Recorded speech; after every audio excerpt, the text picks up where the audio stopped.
Olá a todos, nós vamos mais uma vez dar continuidade ao conteúdo da disciplina de saneamento básico e especificamente nós iremos tratar nessa videoaula das estações elevatórias. Nós ainda enfatizaremos aquela situação daquele centro de reservação conjugado que nós havíamos visto nas aulas anteriores que foram gravadas. Então, a gente vai dar continuidade a partir daquele assunto, só que com abordagem agora para as estações elevatórias de água. Então, a gente tem aí essa seguinte situação: a cidade tem um centro de reservação, em razão de reduzir o volume do reservatório elevado, foi estabelecido que seria um centro de reservação conjugado, em que parte do volume do reservatório elevado ficaria no reservatório apoiado. Desse modo, a gente reestabeleceu esses volumes, né? Determinamos o novo volume do RAP e do REL, são esses que estão apresentados aí, 1.800 e 300 metros cúbicos. E também na aula anterior nós dimensionamos, na última aula que foi disponibilizada, nós dimensionamos a tubulação de interligação. Fizemos todos os cálculos semelhante a uma adutora de recalque. Hoje nós vamos tratar então dessa outra unidade aqui, ó, que compõe esse centro de reservação, que é a bomba, né, que é a estação elevatória que vai permitir fazer a interligação desses dois centros de reservação, tá? Então, lembrando aí, só para vocês visualizarem, um centro de reservação conjugado, esse aí é um centro de reservação conjugado, tá? Parte do volume do reservatório elevado está disponível no reservatório apoiado, e vocês observam que esse elemento, né, essa tubulação de interligação, conforme vocês estão vendo aqui, ó, aqui não é possível ver essa caixa de bomba, mas aqui tem os conjuntos motor-bomba que permite elevar essa água desse reservatório apoiado para esse reservatório elevado. São dois reservatórios de estruturas metálicas, tá? Esse aqui é de coluna seca, essa é uma coluna seca, ela não tem água reservada aqui, a água está reservada apenas na taça, aqui essa parte superior. O reservatório apoiado também é um reservatório metálico, aqui vocês podem ver a chegada da tubulação que abastece esse centro de reservação. Então, desse reservatório apoiado parte uma tubulação para atender a zona específica dele, e nós temos essa tubulação de interligação. Veja que essa tubulação, a parte dela está suspensa, está apoiada aqui num bloco de concreto, tá? Aqui embaixo tem os conjuntos elevatórios, tem no mínimo 2 conjuntos elevatórios aqui para permitir rodízio e tudo mais, da maneira que a gente já abordou, já discutiu em outras aulas, e aquelas peças necessárias, tá? Não dá para ver aqui a bomba porque está enterrado. Então, essa é uma situação. E, fazendo um parênteses, eu encontrei essa foto aqui, estava estudando os materiais. Nem toda situação, nem em todos os casos é necessário reservatório elevado. Veja essa situação aqui, em que toda essa parte aqui, ó, ela é abastecida por esses dois reservatórios apoiados, porém eles estão aí elevados em uma altura suficiente para garantir a pressão de no mínimo 10 MCA aqui nessa zona, provavelmente a zona mais alta aqui da cidade, tá? Então, havendo essa possibilidade de ter o centro de reservação acima da zona que ele vai abastecer, seria ótimo. Essa aqui é como se fosse uma situação daquele reservatório apoiado, daquele esquema que a gente discutiu lá nas aulas anteriores, né? Então, só para vocês entenderem uma situação como essa, tá? Isso aqui são caixas d'água, não confunda com reservatório elevado, tá? Então, dando continuidade, vamos focar aqui no nosso centro de reservação, e o nosso objetivo agora é então dimensionar essa bomba aqui. A bomba, né, ela faz parte, ela compõe aí as estações elevatórias. As estações elevatórias é composta pelo conjunto de edificações, instalações e equipamentos. Essas edificações normalmente elas abrigam essas estruturas, e as instalações, tem instalações elétricas, tem os equipamentos mecânicos aí, os motores, né? Diferente dessa estrutura aqui como essa, em que você tem uma edificação para abrigar tudo isso aí, aquela bomba, num centro de reservação conjugado, ela não fica abrigada, tá? Então ela está aqui, ó, nessa caixa de bombas aqui, tem as proteções devidas dos equipamentos aqui, mas eles estão sujeitos aí às intempéries, chuvas e outras coisas. O ideal é que seja ambientes como esse, todo protegido para evitar qualquer falha mecânica ou qualquer problema. Mas em centro de reservação é comum utilizar daquela situação, e aí os motores e todo o equipamento é projetado para suportar essas condições de intempéries, tá? Então, para a gente dimensionar, determinar essa estação elevatória, especificamente as bombas, né? Estou falando agora do conjunto motor-bomba. A gente tem que montar aí, ó, essa curva, esse gráfico, onde nós temos a curva do sistema, que é essa curva aqui, ó, e a curva de desempenho da bomba. Essa curva de desempenho da bomba, ela é fornecida pelo fabricante e ela varia para cada modelo. Cada modelo de bomba tem a sua curva específica.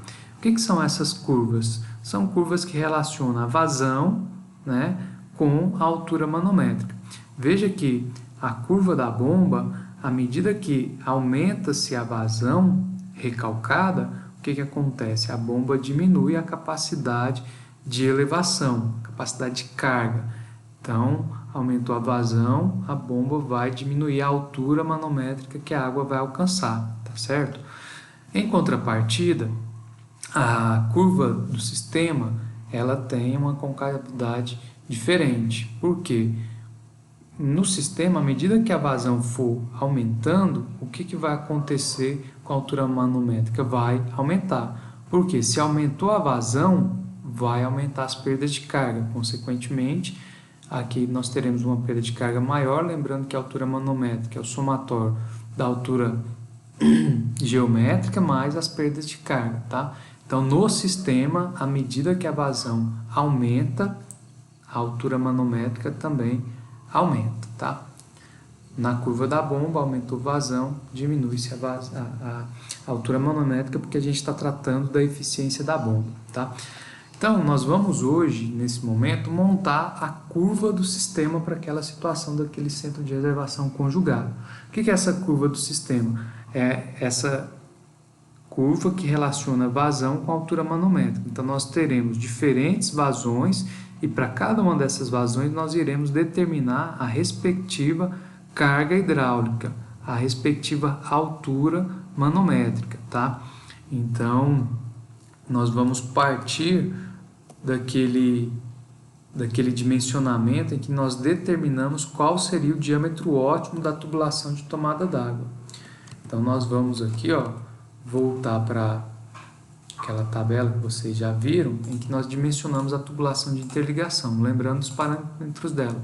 Comprimento 18 metros, a vazão que ela está recalcando 0,02605 metros cúbicos por segundo ou 93 metros cúbicos por hora. Tá? É importante a vazão nesse parâmetro aqui, ó, nessa unidade, melhor dizendo, porque o catálogo da bomba normalmente ele trabalha com metro cúbico por hora.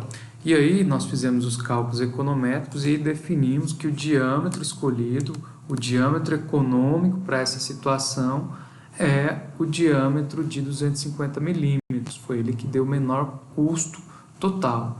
Então, feito isso, nós vamos montar aqui a curva do sistema considerando, ó, nós já fixamos o diâmetro nominal, o diâmetro comercial que essa tubulação vai ter depois daqueles cálculos.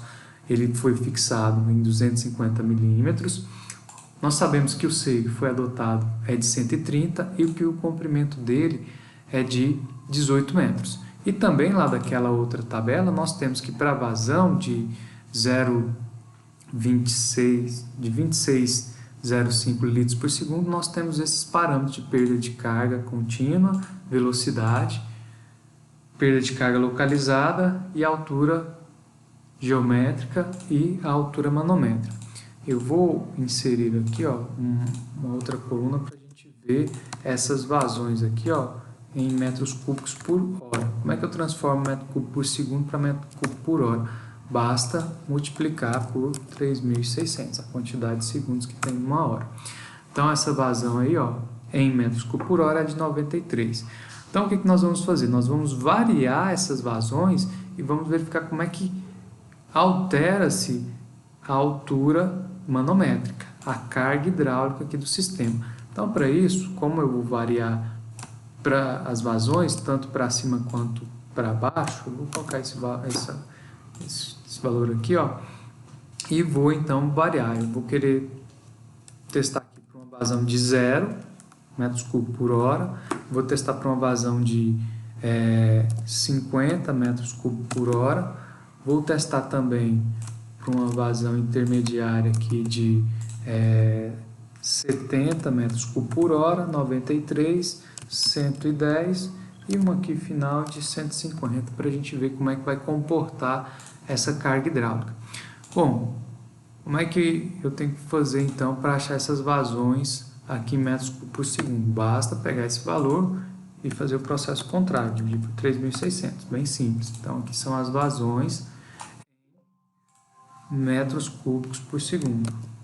Deu um erro aqui, normal, deixa eu só corrigir, pronto, tá sanado o problema. E aqui ó, nós temos a equação da perda de carga contínua.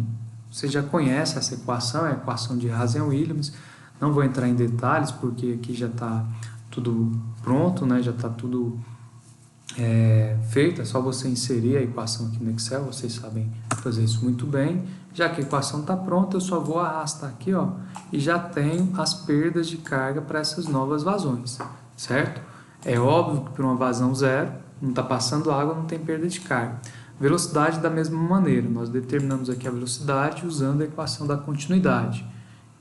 Então já está pronta a fórmula aqui, ó, só vou arrastar e arrastar aqui para essas novas vazões que eu tenho. A perda de carga contínua, né, considero K a velocidade ao quadrado sobre 2G, para cada uma das vazões há uma velocidade, então essa perda de carga localizada vai sofrer alterações, elas estão sendo calculadas aí rapidamente, já estão com as equações prontas. A altura geométrica não muda, é a mesma para toda situação, independente da vazão é a mesma, e a altura manométrica é o somatório das das perdas de carga contínua, perda de carga localizada e altura geométrica. E aí a gente tem então a perda de carga total. Vou copiar a fórmula aqui já para a gente agilizar. Então nós temos aí, ó, a perda de carga, a altura manométrica, a carga hidráulica do sistema. Então eu vou montar o gráfico com esses dois elementos aqui, ó. Vou fazer a curva do sistema com esses dois parâmetros, tá? Que foram calculados. Então, uma vez que eles foram determinados, eu vou simplesmente montar a curva do sistema aqui, ó, inserindo um gráfico. Vou selecionar um gráfico do tipo de dispersão e tá aí, ó, a curva do nosso sistema. Então, vou editar aqui só para ficar melhor. Curva do sistema.